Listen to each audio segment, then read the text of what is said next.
Welcome back, guys. It's a little different twist on a video that I'm usually making here. I want to mention a few items that more or less issues that I like to comment on since I've been making these videos. It's really inspirational in its own way. You know, I pump out videos that maybe produce what, 4,000 at the most video views. But what's interesting that I have found the other day I was fishing along a shoreline in my waders, and I was analyzing this fact of these comments that I'm getting and emails that I receive from people all over looking. And I guess what I'm trying to get at, they have a burning desire that I never realized of learning how to hunt in bigger selections of woods like this, in the Northwoods, or where I get guys from Alabama asking me how to hunt their big woods down there, or in Maine, or in Minnesota, Upper Michigan, Canada, here in Wisconsin. It's incredible. And I just wanted to basically show some respect for these people. The guys that are not willing to quit and hang it up because they don't see anything. You know, I get that. Not many people, all joking aside, have that luxury or opportunity to hunt some of the agricultural areas in private land, up in their soundproof towers, basically overlooking a egg field of some sort. A lot of people don't have that opportunity. Many people don't. Or consequently, those that can afford having their own land and producing their own plot land. It's something like that. Good for them. It's great that they were able to do that. But my point is, not that many people are able to do all of this. So consequently, what they're doing, they're looking at different opportunities on how to learn how to hunt these different areas in big woods. And it's what was inspirational for me to really discuss this fact is, I'll give you an example. I had a guy last week from up on the border of upper Michigan and northern Wisconsin. And up there, it is still legal to bait. And this young gentleman was the greatest man. We contacted back and forth on versus emails. And what took place is the fact that he did conquer one type of challenge that he was looking for. He did shoot a beautiful buck. He sent me a picture of it. But he wants more. Now that he got that taste, he wants to learn how to hunt these deer. And he's willing to come over and we can walk out in the woods and maybe I can help him, give him some tips. And the point is, I hear this a lot. These guys are anxious. And I'm telling you right now, there is a change in our country for this purpose. It's gone. These people can't afford to have these private lands anywhere. They just can't do this. And yet they don't want to give up the hunting aspect of it. They want to learn. And it's remarkable. And I respect all of you gentlemen and women that are questioning this burning desire. It's so interesting that I never could fathom that's out there. And there was another reason why I spoke in this relationship in regards to the comments that I've been receiving. I watched a podcast not long ago, and it was probably produced a year or two ago. It was a couple high rollers sitting there flexing their muscles over their bucks that they have in their private farm, whatever it may be. And their question was, like I had in the title here, would you ever hunt the Northwoods anymore? You know what their answer was? No. No, and flat out. I mean, it's there. I watch it. I thought, boy, oh boy. The point is the negativity is incredible out there. Their main consensus out of all of this is that, well, the people up there, no matter where, Minnesota, Michigan, Wisconsin, out and east, they must realize that they need more logging operations to regenerate the area. I get that. I understand that. And if you see, I have videos where there is cut over areas. They are doing that. But to them, it's not happening enough. Well, the market determines that. The lumber industry, whatever it may be, that determines how much we're going to log. But yes, we do have that as much as we can in some areas. We know that. And then on top of that, it is the wolf controversy. We know there's an issue. I'm not arguing. I'm not disputing that fact. But am I going to quit hunting over it? No.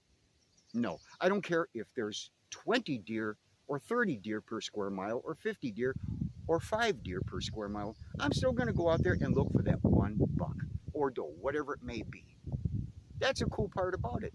And that's what I respect about the people that still want this and are still out there. It's a different feeling when a person brings in the fall a 6-point buck or 4-corn or whatever. You respect that person for how he went out there and he conquered this challenge that he was after, no matter what size deer it was. Are you after that trophy deer up in the Northwoods? Slim to none that you're going to get something that's a 170 class, 180, whatever it may be. But the point is, it's the challenge. You're going one-on-one. And most of the people, what I gathered out of them that are looking for this, where they're at, they're so congested trying to look for some public land, all that when they take a walk out there, all they find is old stands, beer cans, whatever it may be. It's so congested. They need to get out and breathe the fresh air and naturally go one-on-one with that deer. And you know what their competition is? Just the animals, the wolves, coyotes, bear, whatever it may be. That's their only competition. But it's inspiring, guys. That's all I want to mention. That the fact is that they're still out there wanting to do this. And I just want to give a shout out to you guys. I just respect you for trying that, and always don't leave that desire, because if you're solid and concentrating about this, it'll always be there, even at my age. Now what we're going to do then, we're going to back all this up. And I look over just basic Google Earth and I find areas. And I found an area that's about 4 sections of land before the nearest road. And what we're going to do, we're just going to walk in there. I've never been there. We're just going to start over. We're just going to take a walk in there. No pictures of hanging deer on licking branches, anything like that. We're just going to go in there. Maybe that'll help you. Maybe I won't find anything. So what? We're trying it. So we're going to start over and we're going to just head into one of these areas. I saw an old logging road, and I think what we're going to do, we're just going to walk along that logging road and cut in. And we're just going to head out and see what we can find. Okay? How does that sound? Well, guys, here we are. We're up in a vast area of just woods. You can see it. I've been walking so far a long ways on this old logging road of some sort. And this is what you see. If you look around, what do you see? Maples upon maples upon maples. Heavy canopy. No understory. But you have to keep going just to see. See, when you look at a map, what do you see? You see deciduous trees. That's it. You have to get your boots on the ground and walk it to find out if it's worthwhile. Now, I will warn you, I fall into this too. Right about this stage, I'm falling into it to where you start getting depressed, like, nah, this isn't cutting it. And you make a decision whether to keep going or to go home. You know, but basically, as long as you're this far into it, let's see if the topography changes, landscape goes into different type of scenario. You know, just go from there. I mean, it's easy walking. It's nice out. If you notice, no mosquitoes. Speaking of, I got to tell you something, guys. I want to answer a quick question. People ask me all the time, what about wood ticks? If you notice, I wear this coverall sprayed in permethrin because there were twice in the last 4 or 5 years I got caught with ticks. One was affecting it was lung inflammation. It was affecting my red blood cells, babesiosis, if I remember right. And one was just a basic Lyme's disease from a tick years ago. The point is that I got caught when I was wearing shorts or I wasn't wearing these coveralls. The only 2 times that I got caught with that. I can do this all the time, 12 months out of the year. I can wear these sprayed in permethrin, and knock on wood, it seems to be working for me. I haven't had any problems. That's why I wear these. Is it hot in the summer? You're darn right it is. It's an old suit that I've had for many years, and that's what I do with it. I throw it in a dryer to kill anything that was there for a period of time. I spray it down, and I'm good to go. I hope that answers your questions, why I wear these up here in the Northwoods. Because yes, there are wood ticks, and there are some that can create some real damage to you if you're not on top of it. Basically, they gave me antibiotics, and away you go. But you got to stay on top of it right away. Okay? So let's continue on now, okay? Now, if you notice, a lot of ridges, valleys, ridges, valleys, ridges, valleys. But look at it. No understory. Nothing going on here. And I'm waiting. My hope here is to run into eventually to more oaks. The acorns, like I always said before in the videos, that's their only crop up here. If they have a crop of acorns, they're going to come a long ways to feed on them. Now, guys, there's one tip I can give you. When I go into a new area, I decide one thing that you might find really funny and interesting in a way. What is your weather like? Well, how has it been going into the midsummer like this? Is it dry or is it wet? What I mean by that is, I'll give you an example. Last year, we were dry, just a complete drought. And what took place is at that point, I headed down into lower areas where there's water. Common sense, they're going to be heading down by the water. If I want to see any kind of population that's in that area, I'll go for that. And that's what I did last year. And consequently, that's where I was finding them. Now, on the flip side, this year, we've had rain all the time. So any lush vegetation that they're feeding on, which they normally do in the summer, is just filled with liquid. I mean, it's just lush, filled with liquid itself. And that may suffice them enough to where they don't have to go down to the lakes and the streams, what have you, for a period of time. So consequently, again, that's why I'm up in this higher area, hopefully to see some sign, see what's going on, any activity. But there's another tip I want to give you before I keep going like this, is the fact that people expect, as they walk along like this, they're going to be running into deer all over the place. Not here. It isn't happening like that. You want to look for sign. In other words, how do I put this? Don't worry about what you don't see. Worry about what you do see. When you see something, some sign, then worry about, what am I going to do about this? Don't worry about what you don't see. Just continue on your way and see if you can find that one buck working somewhere or some does working some area that may help you in the fall. That's all you want to look for here, what type of habitat they're in. But that's all you can expect. And that's basically what I live on. So there again, this is why I'm living up here in a high area right now. I just think because of the fact that I can go down lower areas, they're not as much down there because of the fact they got the moisture in wherever they are feeding on their grasses, plant life, whatever it may be, okay? Just thought I'd tell you that. Now, we're still going along, but what's interesting I want to show you. I've been up here quite a ways now since we were talking before, and there is a trail. There's some ruffled leaves here along this old trail, okay? It's really interesting. See this? And now, I'm just starting to see it. Do you see the plant life increasing a little bit? A little more daylight coming in. See that? A little more plant life. Just a little more greenery, I should say. I know it isn't much, but that's all you want to look for is that little sign. Let's see where this takes us. Okay, guys, we came over a ridge, and I'm seeing a little more change in the landscape, believe it or not. I see it's dropping down a little lower, and I'm getting more vegetation. Now, like I said before, remember, we've had a lot of rain this year, so it's lush. They have enough juices, liquid coming off that vegetation to keep them sustained for a period of time before they have to find some water. Okay? Let's just go through here a little bit and see. Now, if you notice one thing, you see that sweetheart right there, that oak? That's what I like to see. I'm increasing the oaks now. After all that walking of ridges and ridges of maple, I'm starting to see oaks. And I look on the ground, they had acorns.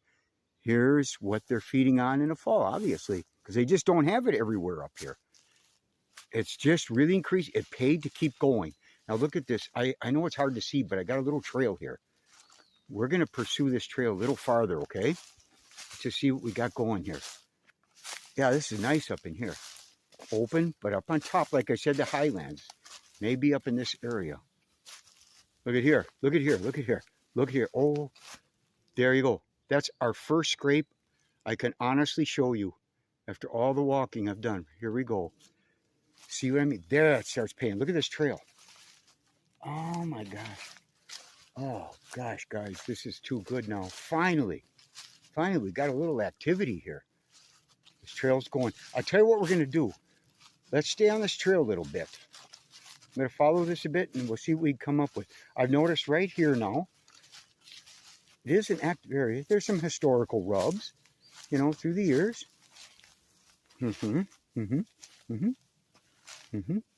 Nothing major.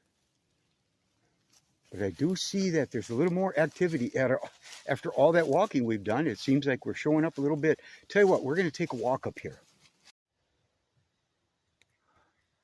Just saw a buck. Holy crap, guys. Holy crap. There was a nice buck. I can't believe it. He pinned me just when I pinned him. Sad part is I'm sorry for any footage. Hopefully I got something out of him. I don't know if he got his headgear or not. Oh my gosh, he was coming across there and he pinned me the same time I pinned him. And of all times, I had my camera shut off. You know, I was walking through here and I thought, okay, so I reached up slowly. And as soon as I reached to turn it on, he booked it across. That's what I got out of him, guys. So there again, it proves again, I'm up in the highlands right here. So he's satisfied up here. But the point is, now we get serious. Now we focus on this. We found a buck. Like I said before, you're up here in the big woods. You're not going to find 3, 4, 5 bucks at a time. Not many areas. Not many areas. A lot of these are loners. This guy, I know for a fact, I bet you 10 to 1, he's a loner. Okay, now we got to prove to ourselves 2 things. Is he living right here or was he just passing through? And if he's living here, where is he feeding? So what we're going to do now, we're going to go back to where I saw him run across. We're going to go up there and try to find if he is close to his bedding area. Like I said before, the landscape is changing here. I'm getting a few more oaks and it's getting thicker as we go too. So we may be onto something. So let's go take a walk up here to where he ran in. We're just going to follow that a ways. I'm not going to get nuts. And we're going to see if this is roughly where he lives, okay? Okay, he was up in this area somewhere. He ran over the hill because I caught a little bit of him as he was going up. Let's try this one. Yeah, see, look at this. Look at this. Look at this. There's a trail. See it? Not much.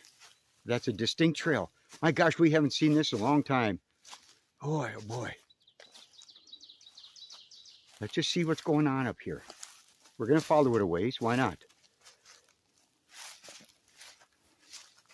I don't want to bother him too much if he's living here. But what I'm looking for, any activity from last fall. Well, here's some droppings. Okay, cool. There's his trail. We're on that. What is this? Grass. You know what? Branch. This is a scrape from last year. Grass grew in it. I don't know if you can tell. A little tricky. That is a scrape, a bona fide scrape right there. Right there. You betcha. That's telling me a lot. Look at this trail. Look at this trail.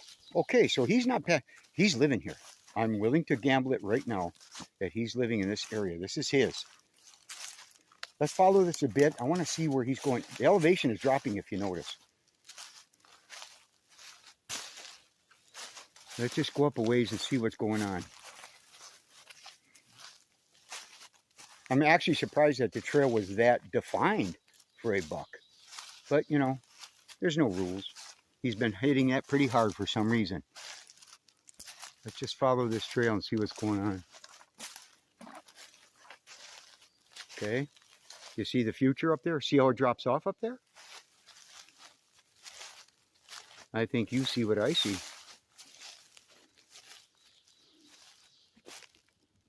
Be honest with you guys, I have no clue where I'm at. That's what's great about this. I know the sun is behind me, so I know that's south.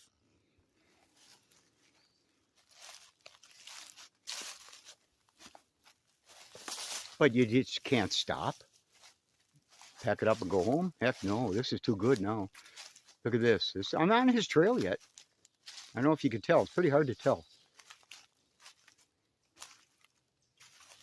Look at that. Look at that. Look at that bottom. Oh my gosh. Who would have believed? See, that's the thing. You can't see this. When I look at a map, I just see deciduous trees. That's why you got to walk it. Look at the garbage down there. Oh, I want to leave. There's no point in me just going messing up his bedding area. There isn't. I don't get into that. I'm sorry. Look at that trail. Wow. Look at that, whoops, look at that trail down there. Unreal. It's headed right down in that garbage. All right, we're gonna back out of here. This is where he's at. That's fine and dandy, I get it. All right, now what we're gonna do, we're gonna go back up and we're gonna check, let's see, look at that trail. Okay, let's go back up and check where he's headed out, okay? Okay, what I'm doing now, I reversed it and I'm trying to find where he was headed. Where's his feeding areas? Like I said before though, I'll probably concentrate on where he was bedded. If I was ever gonna pursue this buck, I would stay over there where he was bedded, because feeding up here can become so massive, such a problem, because of the fact that they disperse in order to get enough food. They can't concentrate in too many areas unless, look at this frickin' trail. Look at this. This is his trail. This is where he was headed. This is his. The only thing I can tell you is if they have a concentrated, healthy oak stand, then they're going to hit the acorns. But this time of year, they feed on all the grasses and the plant life. And everything is so luscious here, so they got it nice. See, there's fresh track, even young ones. I'll be darned. This is really quite the trail. And this is up here. You wouldn't think there's anything here. See, this is my point, guys. It's out there for the asking. You just got to have that perseverance to pursue it itself. All I want to do here, guys, is just figure out where he's feeding. That's all. I'm thinking always when I speak of feeding in the fall. That's all I'm concerned about. Where's he going in the fall? If he lives here, he don't probably plan on going anywhere, but he's still, this is his trail yet. It's going along. It's got to be, where are we headed? That's what I'd like to know. What's he headed into?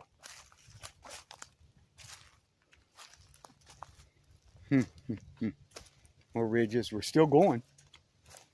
Let's see where he's headed. Okay, came out here. He turned. He headed up in this, look at this trail. Heading up in this more open area. I think what it is too, they get out of the bugs. They just come up here, they get a little more fresh air. And I did notice, as you can see right here, there's acorns. You know, so they're starting, which is a good sign. And that's what he's running into. He's just used to this, but he's just venturing off of here. As I follow up, I could see where they're just digging around, and they'll start dispersing as we get up in here. That's usually what happens. Here's a cross trail. Unbelievable. Look at that cross trail. So there's some deer activity in this area. They've been scratching down here.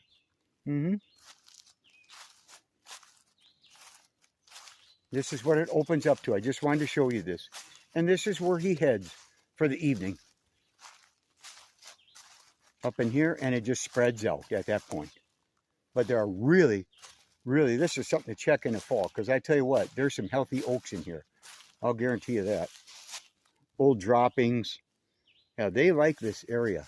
See, he just disperses. See how lush, it becomes more lush up in that area, all through there, you know, and they just fade off into all of that area right there. And that's what we have for that guy, okay? So that's where we're going to leave it at that point. Because if I'm going to concentrate on this, at this point, where I'm going to concentrate, if I come back here, there won't be any games being played here with me. I'll tell you right now. Meaning, I will not be setting cameras. I will not be setting licking branches. This is so far back in, up in some of the big woods. I only will come here after mid-October. I may check it once at that point to see if there's any, you know, activity that's picking up a little bit. But all joking aside, I'll just be over where I showed you his bedding area. I'll be close to that area, and I'll be snuggled under a tree somewhere. That's the best I can tell you what to do in a place like this. But the point is, like I said, you don't worry about what you don't see. You worry about what you do see. And that's what we're dealing with right here. And so actually, if this helps you, when you start scouting an area, Just keep with it and see if the landscape changes at all.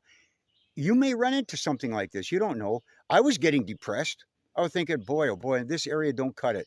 There's such a heavy canopy of maples. But then the landscape changes a little bit and you go from there one step at a time. And sure enough, what's your chances that a buck's standing there with a nice rack already in what, end of June? And there's his home. And we found it. Now that's it. I'm not going any further. I don't need to. I have one buck, like I told you. You concentrate on what you have. I have a buck there, and I will check him this fall. And if he's active, you darn right I'll be hunting him. That's how it works, guys. Hey, well, I hope this helps. If there's any questions or comments, let me know on what you think of this situation and how to scout these areas, okay? Well, thanks for watching. I'll see you again. Take care.